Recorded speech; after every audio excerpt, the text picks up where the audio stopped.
제가 군대에서 그 군인으로 아미 채플린으로 파트타임으로 일을 하고 있습니다. 그래서 이렇게 보시는 것처럼 제가 굉장히 다양한 사람들을 만나면서 이게 우리는 왜 여기 하여간 많은 이야기들을 나눕니다. 이야기를 나누는데 정말 이렇게 만날 수 없는 사람들을 만나고요. 또 생각하지 못했던 것들을 또 생각하는 그런 기회가 되기도 합니다.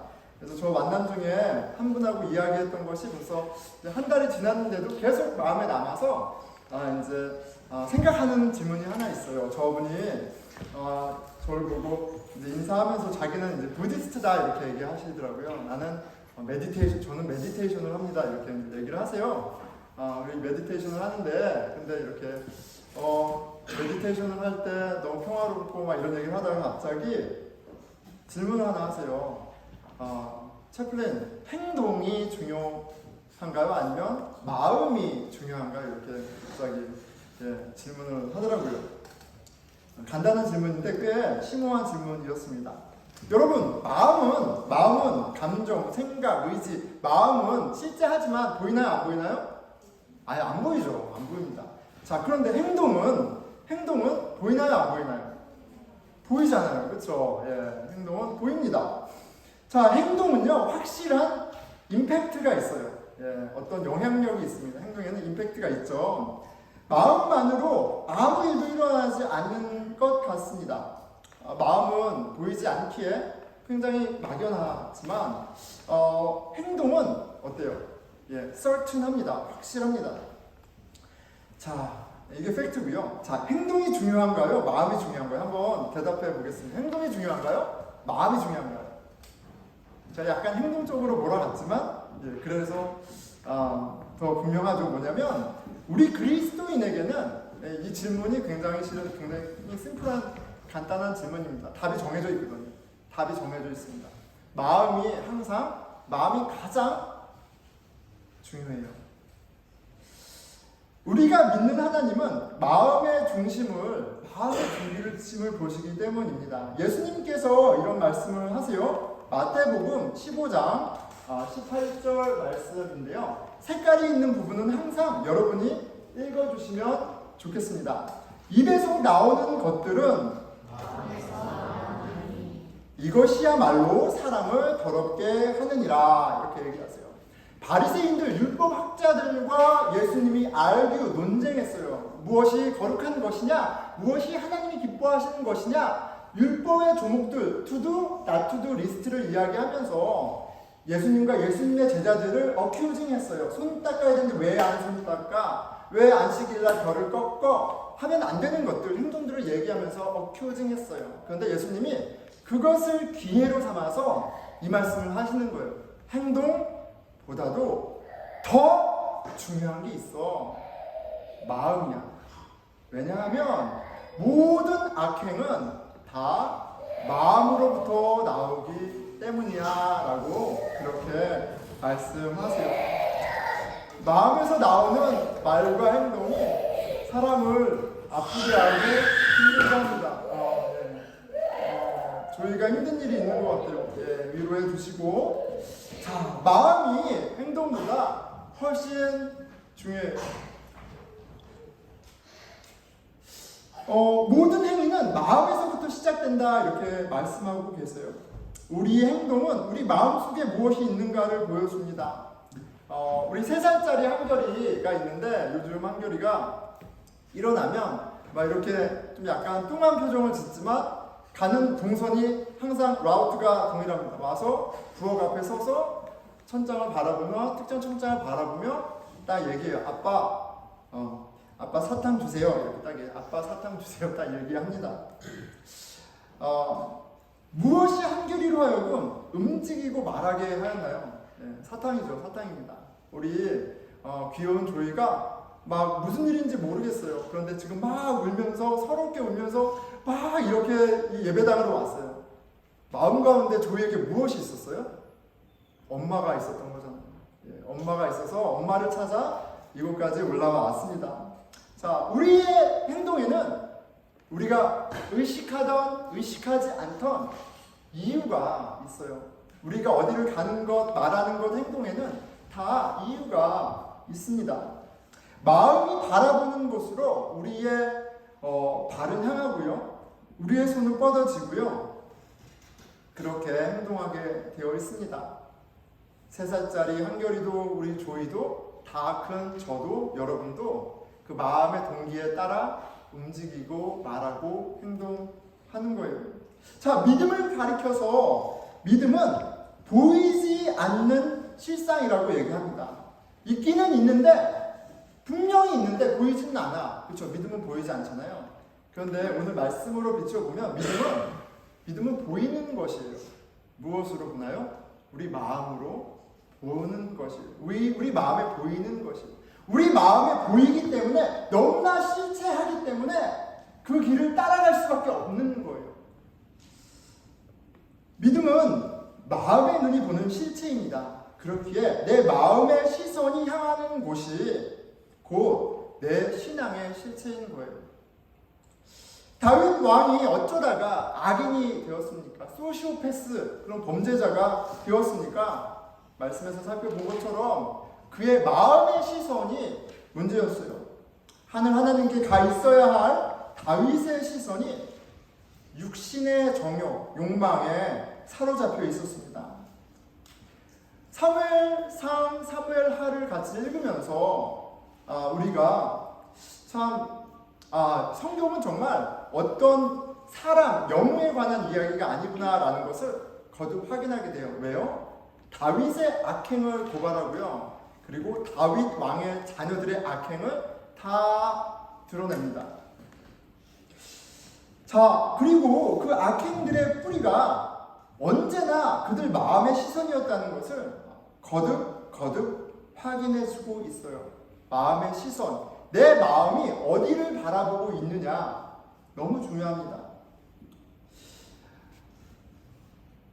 마음의 시선이 어긋났을 때, 정욕에 매여 있을 때 우리는 정욕을 선택하고 악을 행하고 악의 구렁텅이에 더 깊이 빠지는 거예요. 자, 그런데 오늘 본문을 보니까요, 우리의 마음의 시선이 하나님께로 다시 리포커스 됐을 때, 하나님을 바르게 바라볼 때 그에게는 가장 아름다운 말, 하나님 보시기에 아름답고 선한 말들과 행동들이 나온다는 걸 또 확인하게 됩니다. 자, 그래서 우리가 이렇게 얘기할 수 있는 거예요. 마음의 시선이 바로 신앙이다. 우리 마음의 시선을 점검하고 우리 주 예수 그리스도께 다시 한번 고정되기를 소원하는 은혜가 저와 여러분에게 있기를 축원합니다. 13장으로 가보겠습니다. 다윗의 큰아들 암논이 등장합니다. 13장 1절이네요.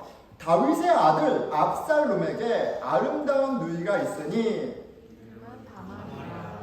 다윗의 다른 아들 암논이 그를 사랑하니. 예, 뭔가 복잡합니다. 압살롬이 있고 다말이 있어요. 압살롬 동생 다말이 있어요. 그런데 또 암논이 있어요. 근데 암논이 다말을 사랑하고 있어요. 자, 여러분, 성경 퀴즈. 지금까지 성경에서 가르쳐준 다윗의 아내는 몇 명입니까? 맞았어요. 7명입니다. 7명이에요. 자, 그러니까 압살롬 다말의 엄마와 암논의 엄마가 달라요. 다릅니다. 배다른 자식들이에요. 근데 그 암논이 바로 다말을 사랑하고 있어요. 자, 암논이 그의 누이 다말 때문에 얼마나 좋아했으면 우화로 말미암아 병이 들었대요. 우화로 번역했네요. 이게 상사병인 거잖아요. 상사병이에요. 자, 그런데 그 우화로 번역된 히브리어를 보니까 야세르라는 단어인데 기본 의미가 뭐냐면 to bind예요. 매여 있다라는 거예요. 그의 마음이 지금 다말에게 매여 있어요. 다말 생각뿐이 없는 거예요. 다말이 옆에 없는데도 지금 뭐 하고 있어요? 앉으나 서나 아침이나 저녁이나 다말만 생각하고 있어요. 그런데 지금 다말을 생각하고 다말을 내 옆에 두고 싶은데 그렇게 하지 못하니까 너무 괴롭고 프러스트레이트 되고 괴로운 상태인 거예요. 자, 여러분, 바로 이게 사랑인가요? 예, 사랑 아닙니다. 사랑이 아니라는 사실을 우리가 말씀을 통해서 확인하게 되죠. 왜냐하면 이것은 그냥 정욕이었어요. 욕심이었어요. 자기의 쾌락을 위한 그런 마음이었을 뿐이에요. 왜요? 암논의 악한 행동과 말이 그것이 참사랑이 아니었다는 것을 바로 보여줍니다. 14절이에요. 암논이 다말보다 힘이 세므로 억지로 그와 동침하니라. 그리하고 암논이 그를 심히 미워하니 이제 미워하는 마음이 전에 사랑하던 사랑보다 더한지라. 암논이 그녀에게 이르되 일어나 가라 하니, 지금 암논은 자기가 원하는 바를 이루었어요. 취했어요. 하지만 더 이상 좋은 감정이 있지 않아요. 오히려 미워하고요. 물건 다루듯이 이야기합니다. 나에게로 와 라고 달콤하게 얘기했던 남자는 사라졌고요. 그는 마치 진짜 물건 다루듯이 다메르게 이야기합니다. 이 계집을 내보내라. Get this woman out. 이렇게 얘기해요. 영어로는 그렇게 돼 있어요. 물건 다루듯이 자기 욕망을 채우자 아무런 가치가 없어 보입니다. 자, 이 암논은 이 암논의 이 동생, 베드로 동생을 범한 사건은 누가 봐도 악행이에요. 자, 그런데 바로 좀 전에 있었던 11장에서 우리가 확인한 다윗의 악행과 겹쳐 보이지 않습니까? 다윗이 밧세바를 범했습니다. 간음했습니다. 밧세바를 범하고 그녀의 남편을 속이고 죽였던 것처럼 암논도 그렇게 하고 있잖아요. 암논이나 다윗이나 이 간음 가운데 분명한 건 그들의 눈에는 하나님이 보이지 않는다는 거예요. 그들이 하나님을 봤다면 감히 어떻게 이렇게 악한 행동을 할 수 있겠어요? 그런데 전혀 하나님을 보지 못하고 있습니다. 하나님을 알지 못하는 사람처럼 말하고 행동하는 거예요. 아니, 어떻게 이럴 수 있어요? 다윗. 그리고 암논은 많은 아내들, 많은 자녀들 중에서도 누구예요? 첫째 아들이에요. 다윗의 왕위를 계승할 적통이 바로 암논이에요. 그럼 누구보다도 하나님의 뜻을 알고 하나님의 대리자로 하나님의 뜻을 행해야 되는데, 그런 위치인데 이렇게 막 나가잖아요. 하나님 보이지 않는 거예요. 자, 사무엘서에 보면 많은 악인들이 등장합니다. 처음으로 등장하는 악인이 사무엘상 2장 12절에 우리가 확인할 수 있습니다. 엘리의 아들들은 행실이 나빠. 자, 엘리의 아들들 이야기가 나와요. 엘리는 바로 프리스트였어요. 제사장이었습니다. 그런데 당시에는 왕이 없었기 때문에 엘리가 어떤 역할까지 했어요? 사사, 젖지 역할도 했어요. 엘리는 프리스트면서도 저치였어요. 하나님을 예배하는 이스라엘 백성들을 위해서 중보하는 중보자였을 뿐만 아니라 말씀에 따라 저치하는 통치자였습니다. 근데 그의 아들들이 행실이 나빴대요. 그냥 길을 가면서 침 좀 뱉고 그런 게 아니에요. 그런 게 아닙니다. 악했어요. 구체적인 사례들이 나열이 되죠. 그가 하나님께 드려진 제물을 취했고요. 강탈했어요. 그가 하나님의 전을 섬기던 여종들을 겁탈했어요. 불량배 악인과 같은 다를 바 없는 행동을 했습니다. 자, 그런데 엘리의 아들들이 악인이었던 이유가 있어요. 그리고 그것은 엘리의 아들들이 소개되는 그들이 악인이다, 행실이 나빴다라고 하는 그 구절에 바로 그 이유가 나와 있습니다. 뭐라고 해요? 여호와를 알지 못하더라. They do not know Jehovah, the Lord가 이렇게 돼 있어요. 여러분, 여기에서 우리가 잠깐 멈춰봐야 돼요.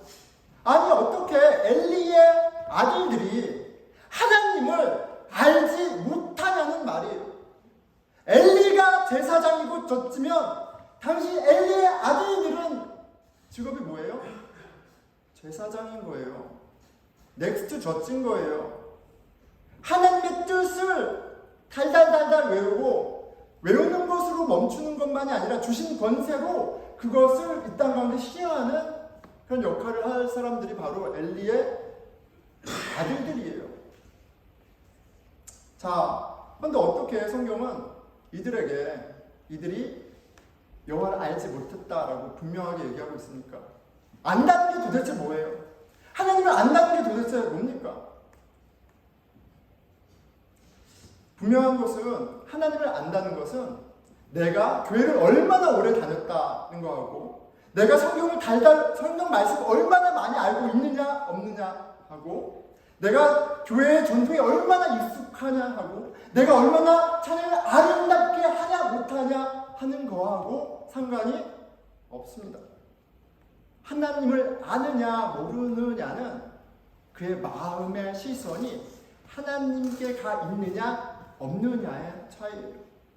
여기에서 우리가 누가 봐도 교회에 누가 봐도 주일날 정해진 시간 예배를 드리는 시간 장소에 있다 할지라도 그런 행위로 우리의 신앙을 보여주고 있다 할지라도 우리 마음의 시선이 하나님께 갈지 못하다면 엘리의 아들들만이 아니라 집사건, 장로건, 목사건, 어려서부터 교회를 다녔건 3대건, 30대건 상관없다는 거예요.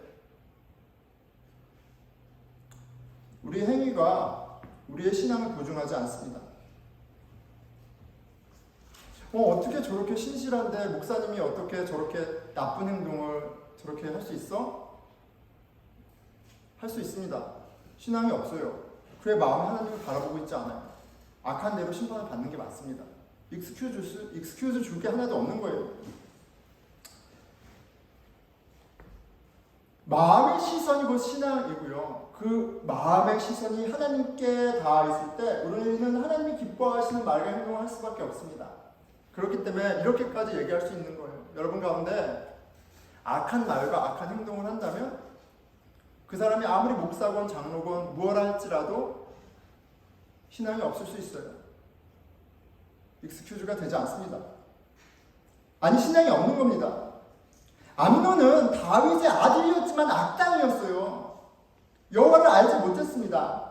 그의 시선은 하나님께 가 있지 않았고 자기의 욕망에 사로잡혀 있었어요. 다른 아들 압살롬도 마찬가지입니다. 암논을 죽이고 아버지에게 반역한 압살롬의 마음에도 그가 생각한 저스티스 정의가 있고 무엇이 있을지는 모르겠지만 하나님은 계시지 않았어요. 자, 그런데 암논의 악행과 그리고 압살롬의 악행 가운데 다시 한번 당황하게 되는 것은 여기서 또 우리가 다윗의 악행을 목도하기 때문에 그래요. 목사님, 다윗이 무슨 잘못을 했다고 그렇게까지 얘기하십니까? 얘기할 수 있죠. 다윗의 행동이 실망스러울 정도만이 아니라 악해요. 불의해요.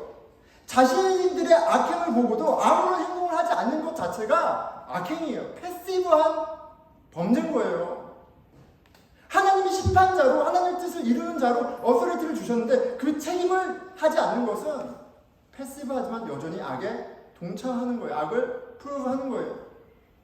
암논이 다말을 범하고 버려도 그냥 화만 내고 있어요. 이게 화만 낼 일이에요? 율법에 가능하면 화만 내라고 되어 있나요? 압살롬이 암논을 죽여도 괴로워할 뿐입니다. 괴로워할 일이에요? 괴로워만 할 일이에요? 도대체 다윗의 마음속에 도대체 무엇이 있기에 이렇게 무책임하고 이렇게 악할 수 있나요? 여러분 묵상하면서 그런 마음 들지 않았어요? 도대체 무슨 생각이야? 무슨 마음이야? 말씀을 읽어가면서 압살롬과의 전쟁, 압살롬의 죽음 앞에 오열하는 다윗을 보면서 실마리가 풀리죠. 다윗은 자식을 끔찍하게 사랑했습니다. 그렇게 얘기하진 않아요. 압살롬아, 내가 죽었어야 되는데 네가 죽다니 하면서 막 통곡을 합니다. 너무 통곡을 하니까 그 소리를 들은 그의 신하들이, 부하들이, 그 다윗을 위해 목숨을 바쳐 싸웠던 그 신하들이 그 왕이 이렇게 괴로워하니까 마치 죄 지은 사람처럼 초상집 분위기였다라고 얘기를 해요. 다윗의 마음에 자식들이 가득가득했어요. 자식을 끔찍하게 사랑했습니다. 여러분, 부모가 자식 사랑하는 것이 죄인가요? 여러분, 죄입니까? 대답해 보세요. 여러분 기억하세요? 죄입니다. 죄예요. 부모가 아무리 부모여도 하나님보다 자식을 사랑하면 그거는 범죄예요. 아내가 남편을 아무리 사랑해도 하나님보다 더 사랑하면 그거는 범죄예요.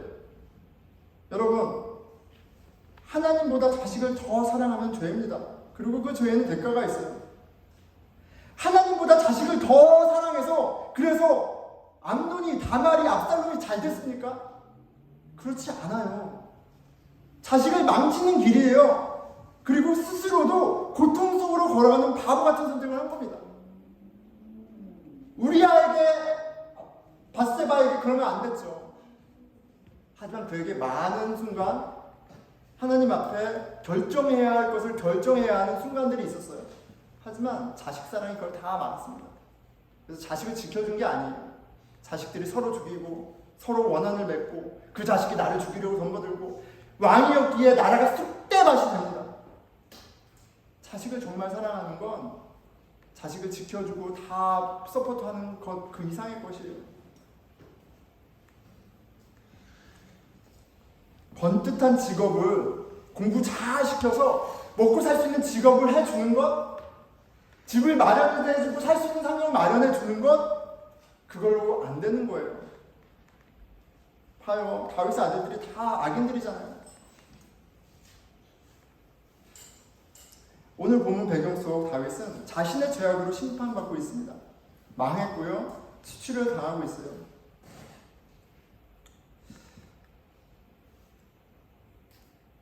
다윗만이 아니에요.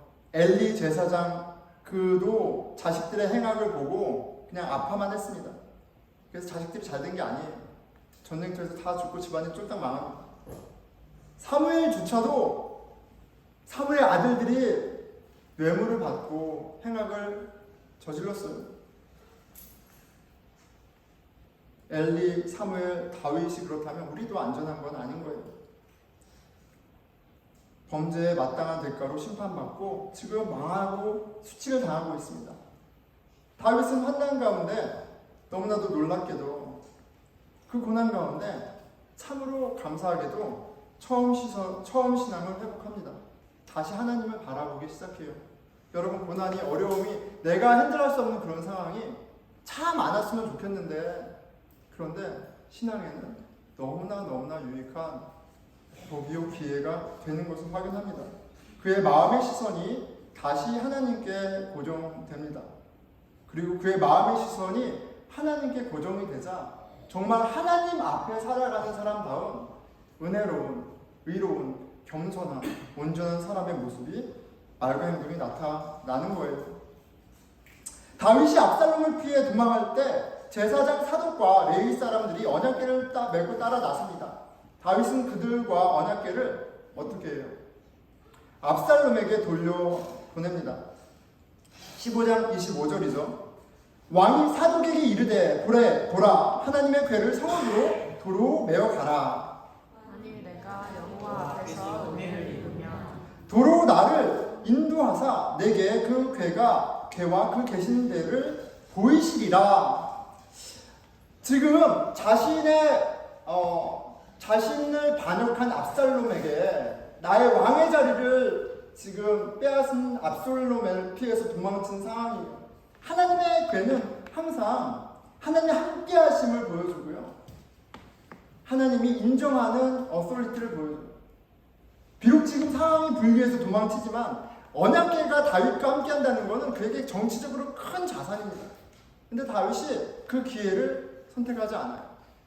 그는 그 언약궤와 제사장들을 다시 돌려보냅니다. 어디로요? 압살롬이 있는 곳으로 돌려보냅니다. 그리고 이렇게 말하고 있는 거예요. 이 모든 상황의 주인은 하나님이시고 하나님이 기뻐하시는 뜻대로 이루실 것을 고백합니다. 어떻게 가능해요? 그의 시선이 하나님께 가 있기 때문이에요. 자, 그리고 오늘 본문입니다. 사무엘하 16장 7절에서 8절입니다. 시므이가 저주하는 가운데 이와 같이 말하니라. 피 흘린 자여, 사악한 자여, 가거라. 사울의 족속의 모든 피를 여호와께서 내게로 돌리셨도다. 그를 이어서 내가 왕이 되었으나 여호와께서 나라를 내 아들 압살롬의 손에 넘기셨도다. 보라, 너는 피 흘린 자임으로 화를 자초하였느니라 하는지라. 시므이가 다윗 왕에게, 지금 도망하는 다윗 왕에게 뭐라 합니까? 피를 흘린 자여, 사악한 자여, 가거라 가거라 이렇게 얘기하고 있습니다. 사악한 자다. 다윗, 너는 사악한 자고 악한 자고 그 악에 따라서 하나님이 너를 심판하시는 거야. 이렇게 이야기하고 있어요. 자, 여기서 사악한 자라고 번역된 히브리 말 벨리얄은 worthless man 이렇게 되어 있어요. 가치 없는 자다 라는 뜻이에요. 사악한 자, 악인은 가치 없는 자고요. 지금 시므이가 그렇게 accusing하고 있는 거예요. 이 벨리얄은 엘리 대제사장, 이 아케나는 이 두 아들을 가리키는 표현이었고요. 무지했던 나발을 가리키는 표현이었습니다. 그런데 그 치욕을 지금 다윗이 그 욕을 고스란히 먹고 있어요. 욕을 먹고 있지만 그 욕에 분노로 반응하고 있지 않아요. 이유가 있죠. 10절입니다. 왕이 이르되 그가 저주하는 것은 여호와께서 그에게 다윗을 저주하게 하시니라. 자, 지금 다윗이 아니 시므이 저놈이 어떻게 나한테 이렇게 말을 할 수 있어? 내가 사울 왕이 망한 게 나 때문이야? 사울이 악해서 망한 거잖아. 나와 전쟁하다가 내가 죽은 게 아니잖아. 나는 오히려 두 번을 살려줬잖아. 이런 말을 전혀 하지 않아요. 뭐라고 얘기합니까? 하나님께서 이 시므이를 통해서 나를 저주하고 있는 게 아닌가? 퀘스천이 아니고요. 시므이를 통해서 나에게 저주하고 계시다라고 얘기해요. 내 원수를 통해서 하나님께서 나의 죄를, 나의 잘못을, 나의 악행을 들추신다 어드밋하고 있습니다. 내가 어찌 그리하였느냐 한 자가 누구겠느냐 하고 또 다윗이 아비새와 모든 신하들에게 이르되 내 몸에서 난 아들도 내 생명을 해하려 하거든 하물며 이 베냐민 사람이랴.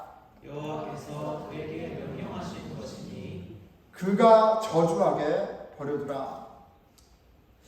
다윗의 시선이 상황과 자신을 어큐징하는 시므이에게 있지 아니하고 시므이를 처단해야 한다라는 신하들의 충정에 있지 아니하고 정의로우신 공의로우신 주권자 하나님에게 가 있습니다. 혹시 여호와께서 나의 원통함을 감찰하시리니 오늘 그 저주 때문에 여호와께서 선으로 내게 갚아주시리라 하고 다윗과 그의 추종자들이 길을 갈 때 시므이는 산비탈로 따라가면서 저주하고 그를 향하여 돌을 던지며 먼지를 날리라. 시므이의 저주 어큐징은 그냥 한번 툭 한 사람을 건너서 한 그런 정도가 아니었어요. 소란을 일으키고 먼지를 일으키고 비탈길을 따라가면서 고래고래 퍼블릭리 어큐징하고 있습니다. 그런데 뭐 하고 있어요? 돌을 던지면서 가고 있어요. 자, 돌을 던지면서 이렇게 소란 피우는 모습을 성경이 보여주고 있는 이유가 있어요. 여러분, 시므이가 너무 공을 잘 던져서 다윗을 맞추려고 돌을 던지고 있는 게 아니에요. 시므이가 돌을 던지는 이 행동은 뭘 얘기하냐면 행악 악인에게, 율법을 어긴 악인에게 성경은 돌로 쳐 죽이는 심판을 명시했습니다. 그러니까 시므이 자신도 하나님을 대신해서 어큐징하고 있다는 확신을 갖고 이 행동을 하고 있는 거예요. 얼마나 다윗이 치욕스럽고 그리고 얼마나 괴로울지 상상하기 너무나 힘듭니다. 그런데 다윗이 이걸 다 감내하고 있습니다. 근데 원래 다윗이 이런 걸 감내할 수 있는 사람이 아니었어요. 근데 이걸 감내하고 있습니다. 다윗이 그의 신앙의 여정 가운데 그리고 특별히 이런 고난 가운데 하나님 되심을 더 선명하게 보는 모습을 보여주고요. 유일한 심판자, 주권자, 정의로우신 하나님 앞에 모든 것을 맡기는 그런 의로운, 온전한 그런 신앙인의 모습을 보여주고 있습니다. 아, 다윗 대단하다. 어떻게 다윗이 이렇게 할 수 있지? 가 아니고요. 하나님이 우리 마음 가운데 참 하나님으로, 주권자로, 왕으로, 그 하나님으로 보이면 우리는 우리가 했던 심판을 잠시 유예하고요, 우리의 판단을 유예하고요, 겸손하게 그 가운데 하나님의 음성을 듣는 모습이 나올 수밖에 없어요. 왜요? 여러분, 우리의 마음의 시선이 우리가 하나님을 보느냐 보지 않느냐가 바로 우리의 신앙이고, 그 신앙이 우리로 하여금 하나님이 기뻐하시는 의로운 온전한 삶을 살게 하기 때문에 그래요. 말씀을 맺겠습니다. 시선이, 여러분, 마음의 시선이 신앙입니다. 내 마음의 시선이 하나님을 향하고 있느냐 그렇지 않느냐로 신앙과 불신앙이 나뉘어지는 거예요. 내가 어제까지 어떤 신앙의 스토리를 썼느냐와 상관없이 오늘 내 마음이 하나님을 바라보고 있느냐 없느냐, 이것이 중요한 겁니다. 그렇기에 우리는 또 이렇게 얘기할 수 있어요. 오늘 다윗의 이야기를 통해서도, 그의 험난한 삶을 통해서도 이렇게 얘기할 수 있어요. 뭐예요? 신앙의 여정이라는 것은 그렇기 때문에 하나님께서 우리 마음의 시선을 당신에게로 더 선명하고 분명하게 고정시키시는 과정이다 라고 이해할 수 있습니다. 하나님은 우리의 시선을 당신에게로 항상 돌리기 원하시고 그 일을 힘써 하시는 하나님이세요. 간단한 원리를 보게 됩니다. 하나님께서 우리의 마음을 당신에게로 다시 pay attention하게 하는데 쓰시는 방법이 있습니다. 첫째는 현타예요, 현타. 나는 괜찮은지 알았어. 이 정도면 괜찮게 사는지 알았어. 이 정도면 하나님도 좋고 나도 좋은지 알았어. 그런데 현타가 찾아옵니다. 아, 내가 하나님을 멸시했구나. 내가 하나님을 무시했구나. 하나님 앞에 악을 행하며 살았구나. 하나님이 기뻐하는 것과 전혀 상관없이 살았구나. 상황 가운데 경험하게 하십니다. 내가 나의 것으로 당당하게 살았는데 내가 붙잡고 있던 나의 지식과 경험과 돈과 능력과 이런 것들을 치셔서 나를 낮추세요. 그리고 궁극적인 복이신 하나님을 보게 하십니다. 5장 3절이에요. 심령이 가난한 자는 복이 있나니. 성령님은요, 우리 가운데 우리의 어긋난 시선을 깨닫게 하시고요, 너가 아니라 내 아내, 내 남편, 교수님, 친구, 직장의 아무개가 아니라 바로 너 자신이 바로 벨리야, 사악한 자요 무가치한 자라는 사실을 인정하게 하십니다. 그리고 둘째, 이 깨달음 가운데, 이 현타 가운데 참 회개를 하게 하세요. 우리는 우리의 무가치함을 마주하면서 정말 아파하고 통곡하게 됩니다. 4절이에요. 애통한 자는 복이 있나니. 우리가 우리의 죄 가운데 애통하고 아파하는 가운데 나의 하나님, 나를 사랑하시는 하나님, 나와 함께 하시는 하나님을 인격적으로 만나는 그 은혜를 경험하는 거예요. 나의 소망 없음에 무너져 있는 나를 찾아오시고 품어주시고 일으켜 세워주시는 그 하나님의 아들 구원자 예수님을 생생하게 보게 하는 일이 반복돼서 있습니다. 그리고 셋째가 은혜예요. 예수님을 통해 경험한 하나님의 사랑이 나로 더욱더 하나님을 사랑하게 하고 이웃을 사랑하게 합니다. 5장 5절, 온유한 자는 복이 있나니. 그들이 땅을 기업으로 받을 것입니다. 자, 이 심령이 가난한 자, 애통하는 자, 온유한 자, 이 복된 자는 예수님이 말씀하시는 팔복 가운데 첫 번째 세 종류의 사람들이 다 연결되어 있습니다. 하나님이 우리에게 현타를 주셔서 죄를 깨닫게 하시고 우리로 통곡하게 하시면서 우리의 시선을 계속 당신에게 맞춰가게 하세요. 온유한 자, 온전한 자, 하나님의 자녀다운 자로 몰딩해 가세요. 여기서 온유한 자는 여러분, everything is okay, 착한 사람을 얘기하는 게 아니에요. 야생마였지만 주인을 만나서 좌로우로 주인의 뜻을 알고 따르는 훈련된 인생을, 그런 특성을 온유함이라고 이야기해요. 우리의 마음이 참 주인이신, 참 좋은 아버지이신 하나님께 고정되는, 더욱더 분명해지는 과정 가운데 우리가 온유한 자로 땅을 기업으로 하나님의 자녀다운 자녀로 하나님의 나라를 누리는 자로 살아가게 됩니다. 여러분, 하나님이 현타 주실 때 하나님 주신 기회인 것을 기억하세요. 여러분, 여러분들의 모습 때문에 아파하게 하신다면 많이 아파하세요. 그리고 그런 나를 위해 오신 예수 그리스도를, 그 예수 그리스도가 나를 붙잡아 주시는 그 은혜를 충분히 누리시는, 그렇게 하나님의 선하심을 더 분명히 보고 누리는 저와 여러분 되기를 축원합니다. 우리의 마음의 시선이 신앙입니다. 성령님은 현타, 눈을 뜨게 하시고 회개하게 하시며 은혜의 주 예수 그리스도를 바라보게 하십니다.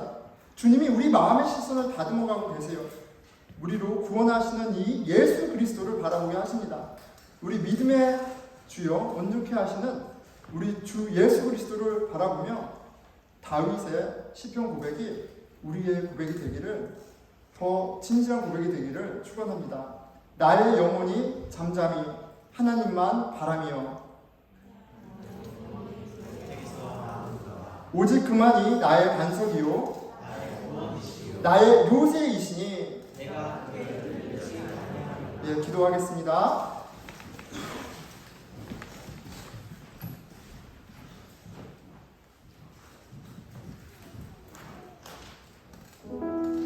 여러분들 마음에는 무엇이 있습니까? 무엇을 바라보며 살아가고 있습니까? 여러분들의 마음을 바인딩하는, 묶고 있는 것이 무엇입니까? 하나님이 없는 것처럼 생각하고 말하고 행동하게 하는 그것이 무엇입니까? 주님, 우리의 무지를 들춰주시고 우리 악한 마음을 들춰주십시오.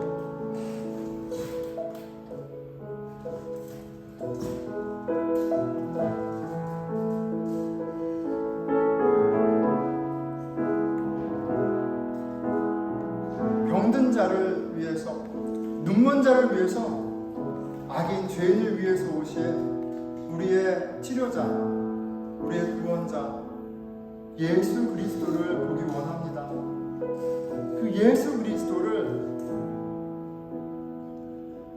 그리스도께서 내리신 그 손을 붙잡기 원합니다. 우리 같이 기도하겠습니다.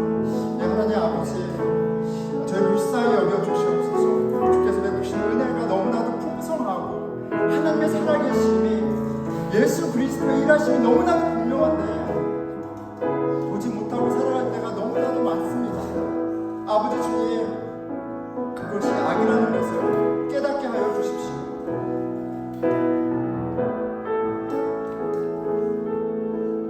예, 우리 같이 공동체를 위해서 기도하겠습니다. 예수 그리스도를 주로 고백하는 형제 자매들, 주님의 교회로 우리를 부르셨고 당신의 교회 되게 하십니다. 우리의 만남이, 우리가 함께 드리는 예배와 교제와 성경 공부와 모든 만남 가운데 우리의 주이신 예수 그리스도를 더욱더 선명하게, 온전하게 바라보는 기회가 되게 하여 주시옵소서. 세상의 거짓말은 힘을 잃고 우리의 참 구원자 되신, 생명 되신 예수님을 더 바라보는 은혜의 역사가 우리 공동체 가운데 있게 해주십시오. 주를 보기 원합니다. 우리 같이 공동체를 위해서 기도하겠습니다. 이 하나님 아버지, 주님, 저희의 시선이 아버지 주님 디스트랙되고 잃어버릴 때가 너무 많습니다. 이 교회 안에서 우리의 만남과 우리의 예배와 모든 관계 가운데 우리의 잃어버린 시선이 회복되고 우리가 더욱더 분명하게 우리의 주 구원자이신 예수님을 바라보는 은혜가 계속될 수 있도록 성령님 도와 주시옵소서. 다 함께 일어나셔서 우리